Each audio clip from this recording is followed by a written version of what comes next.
Ben Blushi, politikan, autor dhe gazetar.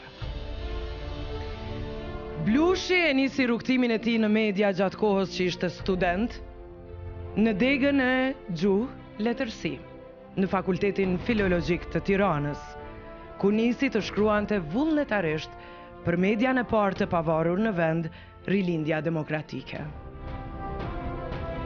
Më vonë, kryeredaktori i gazetës Koha Jon.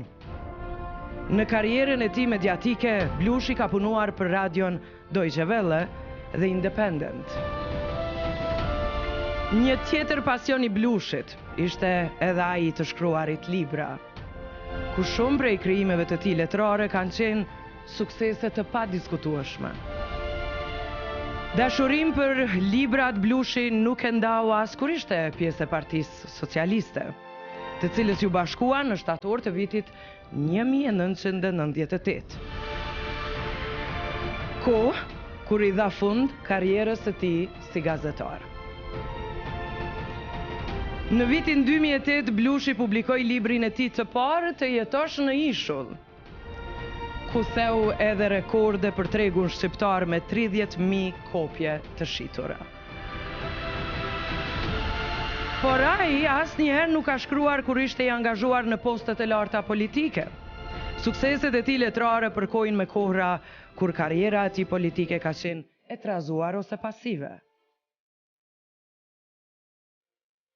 Ka qenë njeriu më i besuar i kreut socialist atë kohë, Fatos Nano.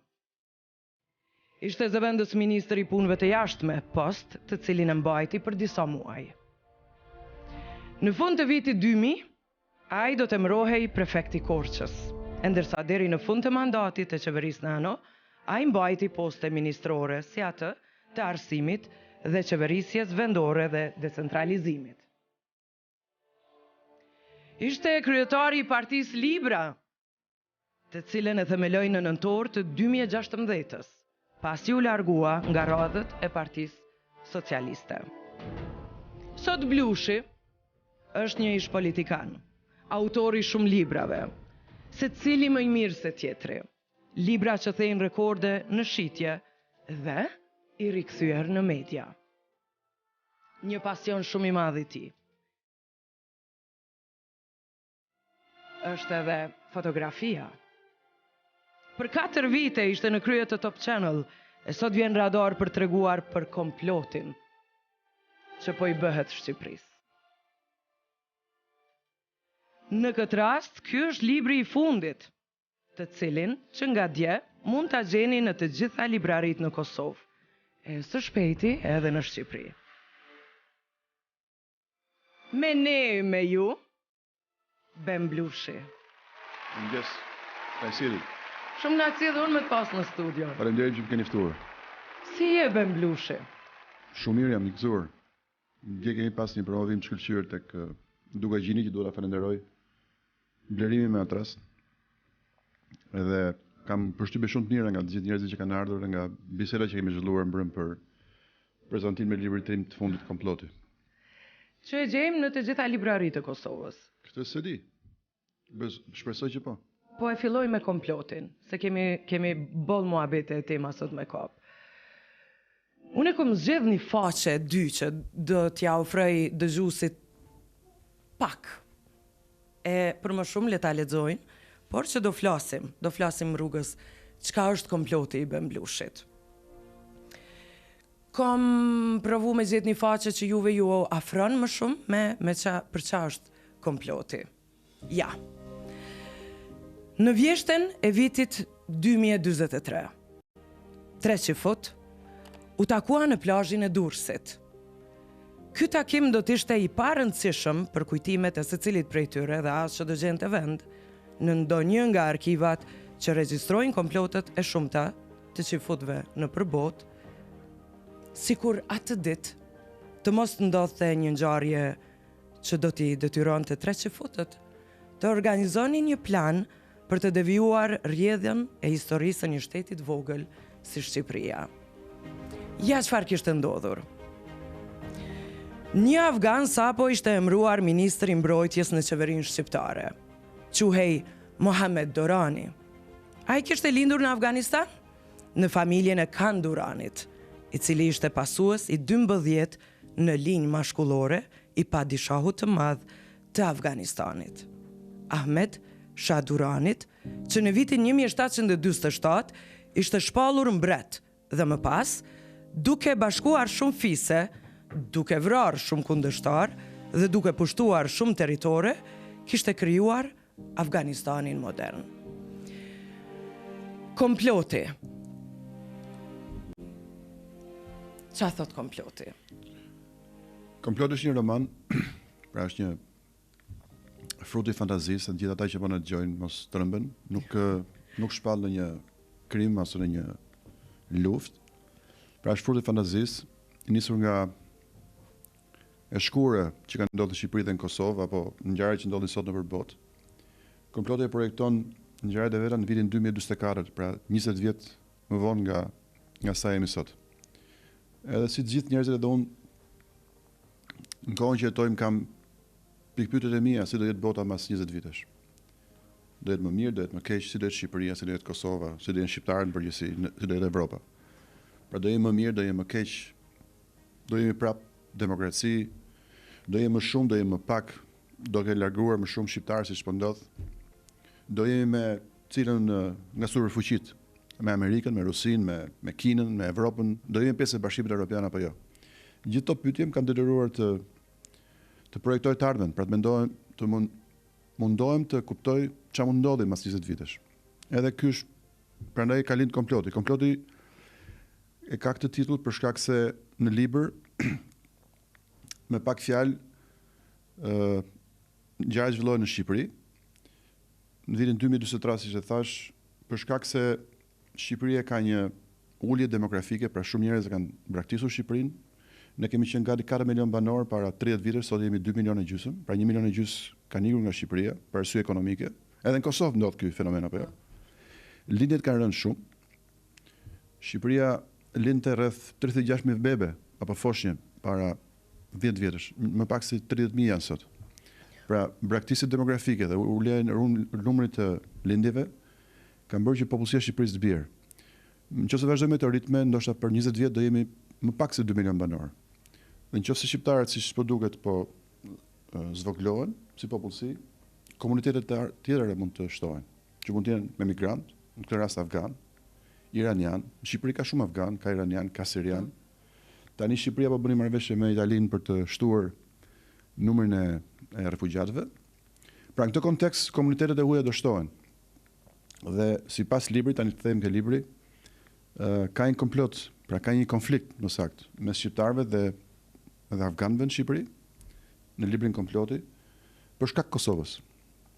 Pra ne kam marrë dje në Kosovë për ta inauguruar këtë libër, sepse në qendër të librit është Kosova. Edhe këtu besoj se ke interes të dish se pse është Kosova, sepse afganët që organizohen në Shqipëri mbas 20 vitës, gjithmonë sipas librit, po referojmë librit, kërkojnë bëjnë diçka që shqiptarët s'e kanë arritur dot sipas tyre. Pra kërkojnë të çlirojnë Kosovën nga serbët, nga pushtimi serb gjithmonë vitin 2044. Edhe kjo krijon një konflikt mes shqiptarëve dhe afganëve, edhe organizohet një komplot i cili ka një përfundim të çuditshëm. Ky është pak a shumë libri. Kam frikë se tregova shumë keq apo jo. Nëse dhe ti tregon shumë keq, na po ecim të shtëpia. Unë tregoj mirë kur e shkruaj, po jo kur e flas. Shumë promovim i bukur dje, figura jashtëzakonisht e rëndësishme që respektuan edhe figurën tënde, por edhe librin. Ishte interesimi shumë i madh në promovim. Por ky është botimi 10 i juaj apo? Libri 10 po.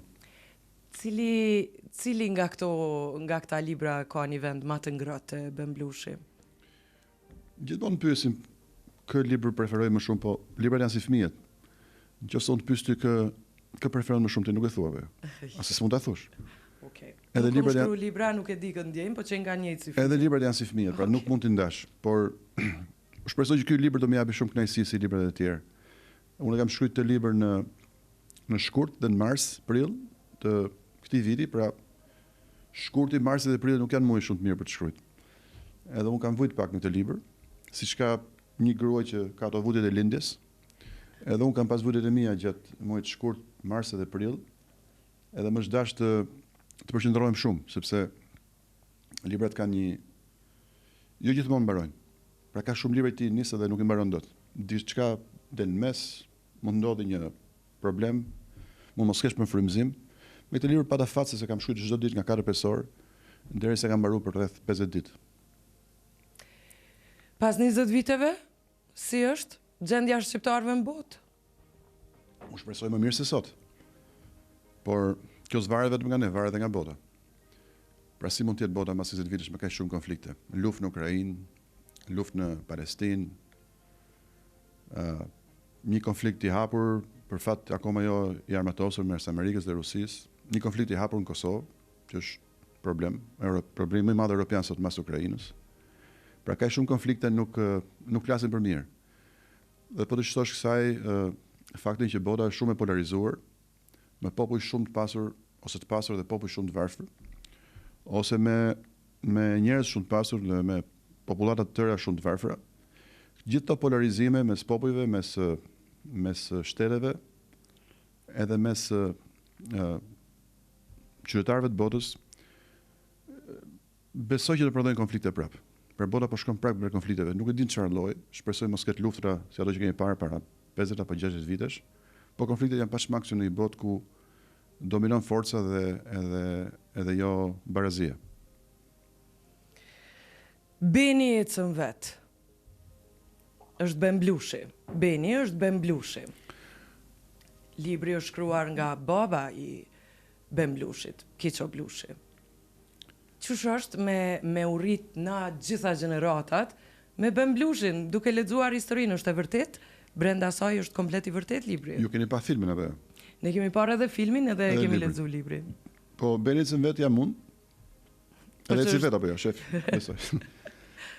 Është një kujtim shumë i bukur që babai më ka lënë edhe ai s'është më për disa vitesh në mungon. Këtë libër ka shkruar kur un kam qenë rreth 6-7 vjeç. Edhe një kujtim ka shënuar jetën time. Pra që atëherë ka vendosur që unë të eci vet, pra gjithçka ta bëj vet. Edhe shpresoj që e kam arritur pak. Libri tregon fëmijërinë time si një djalë që ishte rritur në qytet edhe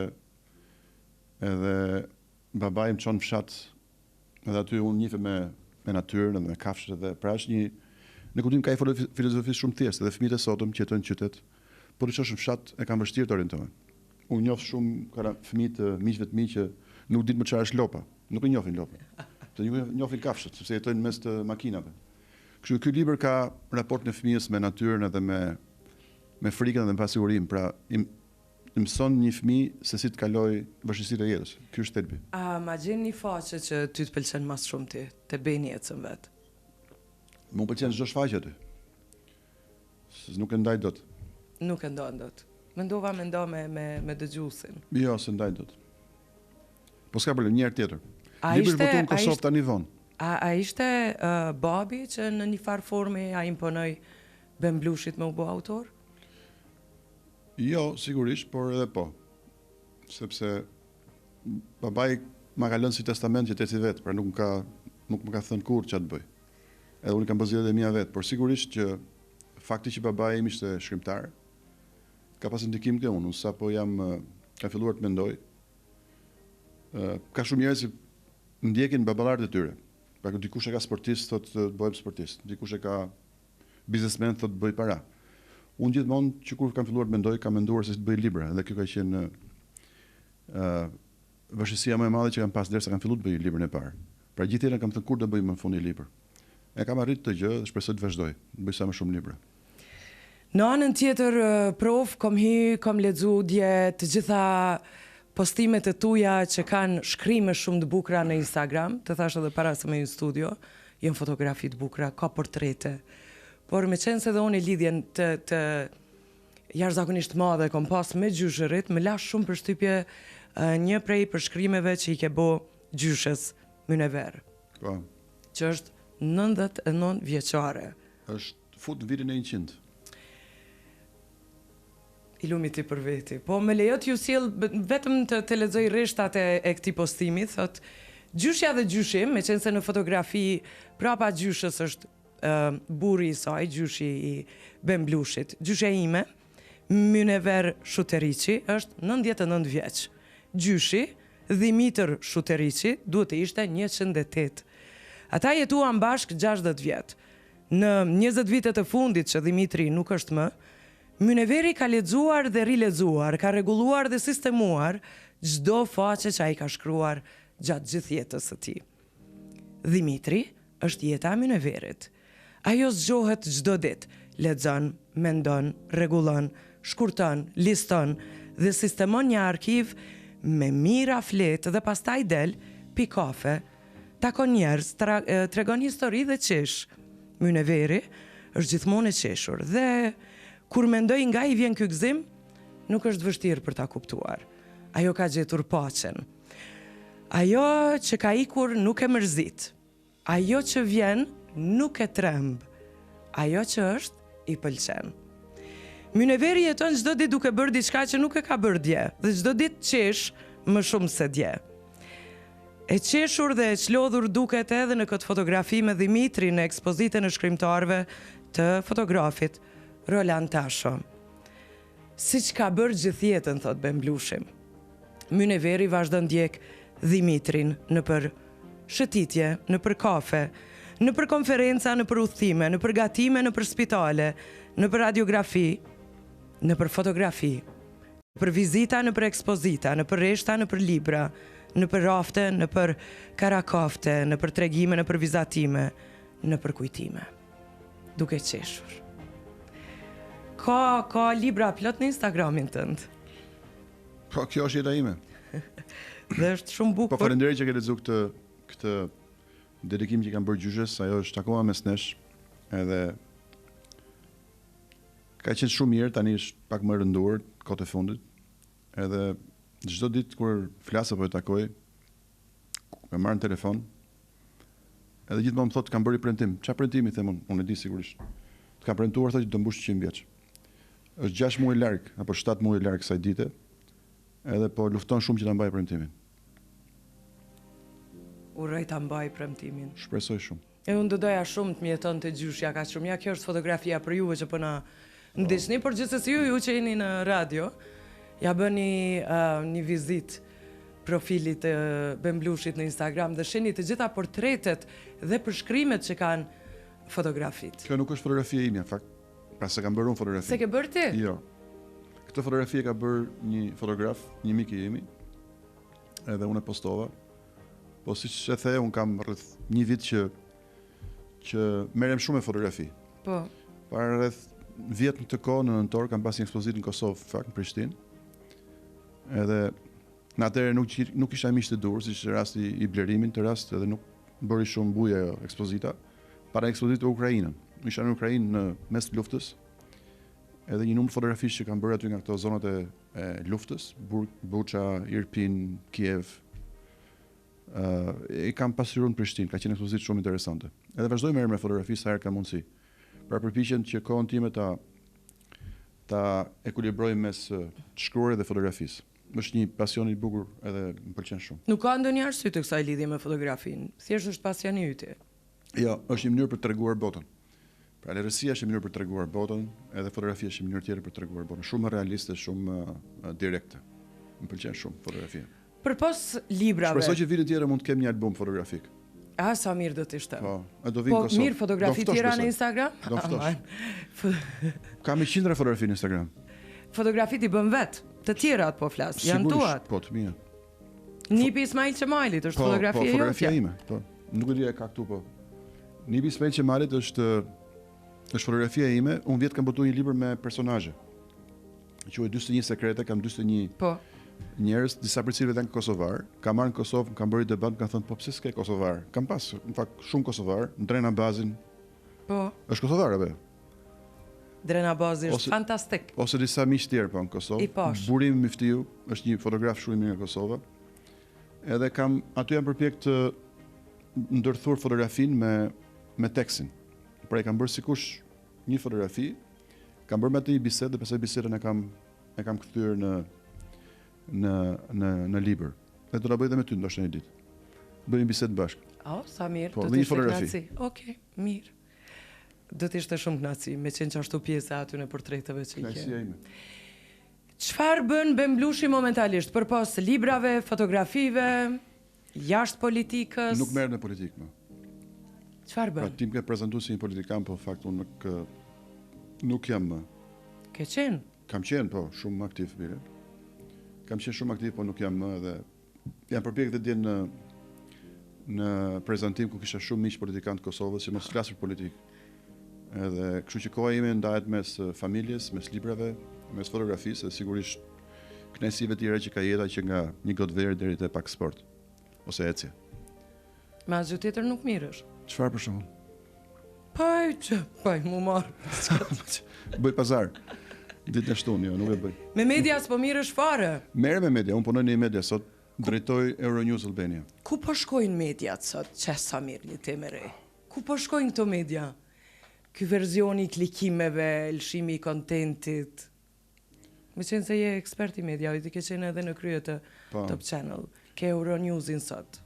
Po, sot drejtoj në Euronews Albania dhe është televizion që me sa kuptoj dhe në Kosovë ka influencën e vetë. Po, ka.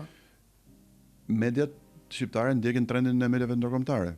Pra siç shohim sot që ndodh në botë edhe shumë ndodh edhe në Shqipëri, është edhe në Kosovë sigurisht. Është një luftë e pamëshirshme për klikime. Edhe lufta për klikime që ndodhin në telefonin e sekujt i po i ndryshon mediat. Pra audienca matet në YouTube kryesisht sot. Edhe kjo është konkurenca në fundit. Besoj që për pak vjet, ndoshta ose shumë, jo shumë vjet, televizioni do marrë një fytyrë tjetër. Secili mund të ketë televizion e vet. Ti mund mos jesh më te Dukagjini, larg qoftë. Mund të kesh studio në shtëpi, edhe këto emisione bën shtëpi. Vetëm rjetin e vet social. Po këto emisione bën në shtëpinë tënde. Edhe sepse je mirë, se ndjekur, se njerëzit pëlqejnë, ke më shumë reklamë dhe kështu garanton biznesin tënd, pra kthen një biznes privat. Kjo nuk do të thënë që të punosh patjetër për dikë. Po ti je si zoti, punon për veten tënde. Dhe secili ka meten e vet. Dhe pastaj tregu vendos kush ka më shumë ndjekje. Kjo është vërtet për shumë gazetarë sot, të cilët kanë filluar të kenë podcastet e tyre. Po. Podcasti çfarë është? Një emision televiziv fundit. Që nuk e jep në një antenë si Dukagjini apo si Klan Kosova apo si Top Channel, por e jep privatisht. Pastaj produksionet e mëdha sigurisht do i mbeten televizioneve të mëdha. Se ti për shkakun nuk e bën Big Brother në shtëpi. Ose nuk e bën dot një film në shtëpi. Këto do i mbetet Netflixit apo televizioneve shumë të mëdha dhe momenti që gjua, mos zgjatem shumë, po do ta them këtë. Momenti që gjua do ndryshoj në ç'kuptim. Ndoshta për 50 vjet fëmijët tanë do flasin gjithë anglisht. E do konsumojnë letërsi anglisht, literaturë anglisht, libra shkollore anglisht, televizionet anglisht. Kjo po ndërkombëtarizohet apo jo? Shumë fëmijë sot flasin vetëm shqip me prindrit edhe me gjyshet. Po në shkollë me njëri tjetrin komunikojnë vetëm anglisht. Është vërtet apo jo? Po. Këta fëmijë çfarë do bëjnë për 50 vjet? Do shohin më televizionet e Kosovës? Ndoshta jo. Po që ato televizionet e Kosovës të adoptojnë, mbase do jenë edhe ato anglisht. Dhe gjua jon e bukur për vërtetës mund të kthehet në një gjuhë shtëpiake. Kjo ka bërë ndryshuar gjithçka, televizionet dhe do globalizoj. Çfarë është Netflixi sot? Është një kinema globale që shef dhe një kosovar, dhe një japonez, dhe një kilian apo një brazilian. Është kinema globale. Ti pagu 11 euro në muaj dhe shef Netflixin. Netflixi po shkatron gjithë kinemat e botës. Kjo mund ndodhet edhe me televizionet, siç po ndodhet me sportin. Kështu që ne si popull të vegjël nuk besoj që humbim nga kjo. Do bëjmë më shumë evropian se që jemi dhe shumë mirë. Bashkë që e përmende po ndryshon dhe sportin, këto e-sports e kanë ndryshu lojen dhe gjithçka tjetër. Gjithçka. Do më thonë, ne nuk mund ta dim pas 20 vjetëve cilat janë, ose qysh sot s'mund ta dim cilat janë profesionet e së ardhmës, po ndryshon për ditë gjithçka. Unë kam shkruajt një tekst para 3 javësh, mos më gjë, për faktin që inteligjenca artificiale sot në Euronews kemi eksperimentuar një AI, një inteligjencë artificiale. Pra përmes një aplikacioni, një speaker e jon, ne kemi qytet Tokyo Tirana, këtë emër kemi vënë, del çdo të hënë dhe jep 5 minuta lajmet. Ajo nuk ekziston. Ajo është një aplikacion. Po ka fytyrë, ka emër, është e veshur. Kështu më ndodhi pas 10-20 vitesh. Ku shumë gazetarë janë robot. Pra, nëse sot në Gaza janë vrarë mbi 40-50 gazetarë, nëse ka një luftë mas 30 vjetësh, imagjinoni që aty çojnë gazetarë robot. Ata nuk vriten. Ushtarë mund të jenë robot, gazetarë mund të jenë robot, askush nuk vritet. Pra, dikush mundet, po nuk vritet. E njëjta gjë mund ndodhi edhe diku në Angli, në Francë, në Kosovë, për 40 vjet. Gazetarët dalin në terren mund të jenë inteligjencë artificiale. Dhe ti rrin studio dhe i drejton ata. Po dhe dikush mund të marrë punën tënde mas 20 vitesh. 20? Unë them që jo, se ty mund të konkurroj një robot. Zvogloj vitet luftën. Nuk të konkurron dot një robot. Po ç'është ka? Kjo është bota që po ndryshon. Edhe gjithë këto ndryshime që po ndodhin, sigurisht do sjellin dhe ndryshime në mënyrën e jetesës tonë. Vazhdo. Jo, do dal diku tjetër për fund, për fund bisedës. Përfundoje, të lutem. Pra imagjinoni sikur shoferi taksist jetë një inteligjencë artificiale. Kamarierit jetë inteligjencë artificiale, jetë një robot. Gazetarit jetë robot, nënpusi administratës jetë robot, policisë jetë robot. Këta njerëz kanë avantazh sepse e para nuk paguhen, e dyta nuk ushqehen, e treta nuk ankohen, edhe fundit fare nuk korruptohen. Edhe janë shumë të përpikt. Pra ne kuptim bota do ecë pak më shpejt. Pyetja pasi do lëni çfarë do bëjnë njerëzit. Pra çfarë do bëjmë ne mbasi shumicën e punëve ti kryejnë robotët. Unë ti, gjithë ta gazetarët që janë në studio, çfarë punë do bëjnë? Kameramani mund të jetë robot. Ka shumë televizione sot, televizioni ku unë punoj, nuk ka kameraman. Është një pajisje elektronike e cila lëviz vet. Si këto kamerat tonë. Po, si kamerat që janë këtu, po, fiks. Pra gjithçka do robotizohet, do kthehet në inteligjencë artificiale. Po ne kemi shumë vjet akoma për ta shijuar këtë parajs ku jetojmë. Derisa të vi kjo ditë. Ne duhet ta shijojmë. A nuk po humb humanitetin e sot, e diskutuam në fillim të programit. Ka edhe e tha edhe në fillim të intervistës që bota ka shumë konflikte, shumë shtete, e përmend edhe konfliktin e Palestinës atje me Izraelin, humbja, vrasja shumë fëmijëve. Çka po i ndodh botës? Në të njëjtën kohë keni qetësi.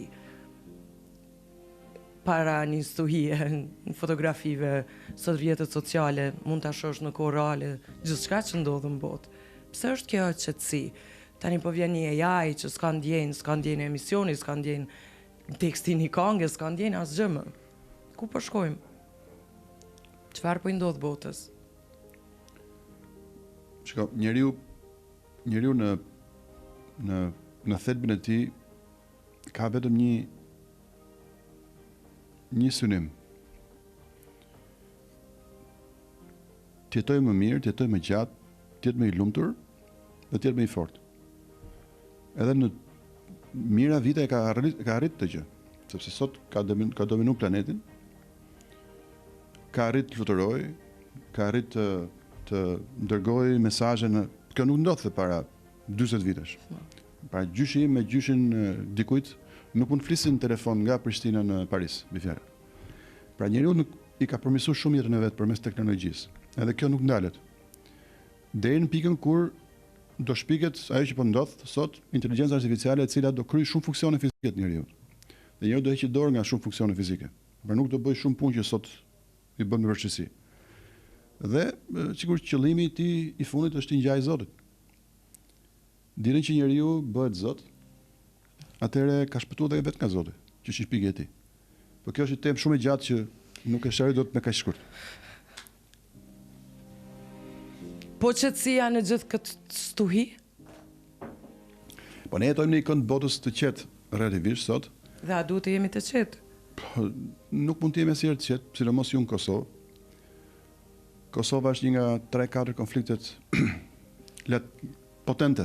Shkrimin tënd e kemi cituar edhe në radar për konfliktin që kishim të fundit. Edhe kam pasur debate me shumë miq dje, edhe vazhdoj ta bëj në Kosovë. E vetme rrugë që Kosova të shpëtojë nga kjo është bashkimi me Shqipërinë. Edhe unë kam pasur shumë kundërshti dje në debat për këtë temë, po më mirë që do ta them edhe sot. Për shkak të ndryshimeve të pritshme në një sferë globale për Rusia, Amerika. Rusia, Amerika janë dy forcat që krijojnë ka shumë konflikte. Nëse këto dyja nuk do ishin kaq në konflikt me njëra tjetrën, ndoshta s'do kishte konflikt në veriun e Kosovës, ndoshta s'do kishte konflikt në Izrael, e sigurisht do kishte konflikt në Ukrainë. Bota do ishte shumë e qetë. Përplasja këtyre dupë superfuqive krijon gjithku për popujt vejël si në rastin jon probleme. Po imagjinoj sikur këto dy superfuqi të gjejnë një marrëveshje për Kosovën. Sot nuk kanë marrëveshje. Rusia mendon që Kosova duhet të takojë Serbisë, Amerika mendon që Kosova duhet të jetë shteti i pavarur apo jo.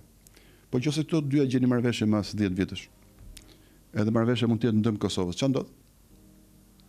E vetmja rrugë për ta shpëtuar këtë është e di kush, që Kosova, pra por partitë politike në Kosovë, mos negociojnë më për targat, por negociojnë bashkimin e Shqipërisë me Kosovën.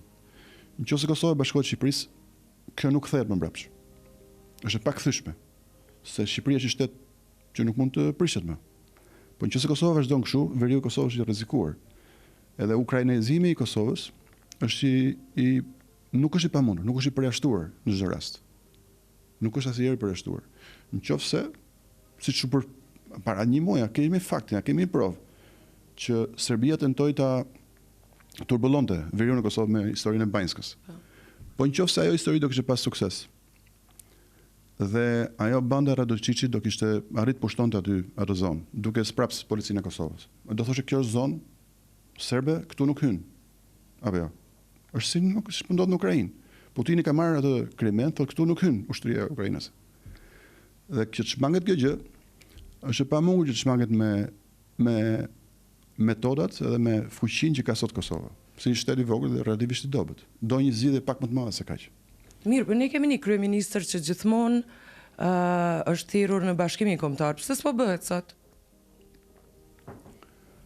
Unë mendoj që siç ndodh në demokracitë e reja, dhe Kosova është demokraci e re, pra që nga viti 2008 apo jo, janë gati 15 vjet. Siç ndodh në demokracitë e reja, partitë edhe liderët politik harxojnë më shumë kohë për t'ia hedhë fajin njëri tjetrit se për të zgjidhur problemin. Edhe kështu po ndodh sot në Kosovë. Ka një rivalitet se kush ka negociuar më mirë apo më keq me serbët, po në fund fare nuk ka produkt. Asnjë nga partitë nuk arrit ta zgjidhë këtë gjë, kështu po ndodh dhe sot. Pra, unë kam pa debatën në Parlamentin e Kosovës ku të gjithë dalin dhe thonë ti e ke negociuar më mirë, unë e kam negociuar më keq. Po në fundit çfarë produkti ka kjo? Asnjë. Asnjë produkt. Edhe targat si kanë zgjidhur akoma. Ishan në Banjsk para një muaji, gjitha targat e serbëve ishin të mbuluar apo. Ata nuk e njohin targën e Republikës Kosovës që ke ti apo dikush tjetër. Dhe për sa kohë do vazhdoj kjo lojë luftash bërë në Parlamentin e Kosovës, nuk do mendohet për një zgjidhje më të madhe, në cilën duhet bien dakord gjithë partitë e Kosovës, që është të negociojnë me Amerikën dhe Bashkimin Evropian për një status tjetër të Kosovës. Statusi pavarësisht është garantuar, por nuk është i sigurt. Nëse negociohet bashkimi dhe të gjitha dalin me një platformë bashkimi me Shqipërinë, edhe opinioni ndërkombëtar do ndryshojë, siç ndryshoi në vitin 1997 kur UÇK-ja 200 rebel në një kuptim ndryshuan opinionin e botës për Kosovën. Kjo mund ndodhi sot më lehtë, sepse mediat e më të fuqishme, Kosova është më e fortë, Shqipëria është më e fortë dhe i bashkimit me Shqipërinë do ishte zgjidhja përfundimtare e problemit tonë. Dhe imagjinoni sikur ne të jetojmë në shtet me 5-6 milion banor. Çfarë vendi do ishim? Vendi kryesor në Ballkan. A jemi të mirëseardhën për shqiptarët? Sigurisht. Faleminderit që ishte. Po ne po marrim afrikan, apo jo? Edi Rama me ato meloni ka vendosur me marr afrikan për të shtuar popullsinë e Shqipërisë. Si pas kemi në interes jemi siç kemi qenë, se kështu kemi qenë para 150 vjetësh. Sa përgjigje për ata që mund ta kenë këtë pyetje. Faleminderit shumë. Kënaqësi shumë. Ben Blushi, ishte kënaqësi dha vlerë sot Radori. Kënaqësi shumë. Ne do vi prapë nëse fiton. Nëse bën mi u tregu që shkon ftu mbrëm promovim, nesër në ora sa do të vish në emision që demek gjithsesi se duhet vish, se e di që është jashtëzakonisht i angazhuar. Për një ke dhënë vlerë sot Radorit. Kënaqësi me ju pas. Ben Blushi, librin Komploti e gjeni në librarin Dukagjini. Them për pak.